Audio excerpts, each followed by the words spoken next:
Mahal kasi kita.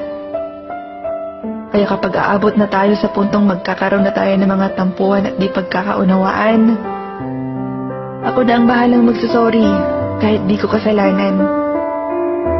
Kapag umabot na tayo sa puntong bigla na lang papayat ang dating matamis nating pagmamahalan, handa akong maglagay muli ng asukal para bumalik ang tamis na ating nasimulan. Kapag umabot na tayo sa punto na mawawalan na tayo ng oras sa isa't isa, di ko kakalimutan kamustahin ka at iparamdam sa'yong mahal kita. Kapag umabot na tayo sa punto na baka makahanap ka na ng masigit pa sa beauty ko, pero kokonsensyahin talaga kita na magsisisi ka pag iniwan mo pa ako. Kapag umabot na tayo sa punto na di na ako ang magiging priority mo, tandaan mong nandito lang ako, handang sumuporta sa'yo.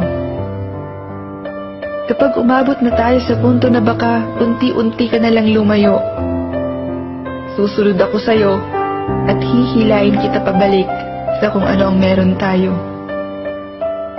Kapag umabot na tayo sa punto na maiisip mo na lang bigla na hindi ako ang tipo mo, paulit-ulit kong papatunayan sa'yo na karapat-dapat ako dyan sa puso mo. Kapag umabot na tayo sa punto na baka mapagod na tayo pareho, di ko hahayaan na meron sa ating sumuko. Kapag umabot na tayo sa punto na parang wala na, finish na, pero palagi ko pa rin ipapaalala sa'yo na kaya pa nating dalawa. Mahal kasi kita. Pero sana, hindi lang ako yung lalaban. Sana, hindi lang ako yung nagiging matatag. Sana, hindi lang ako yung magpapakatanga. At sana, hindi lang ako yung aasa. Sana, ikaw rin. Para mas madali nating mapagtatagumpayan ang lahat ng ating nagiging problema kung pareho tayong lalabang dalawa.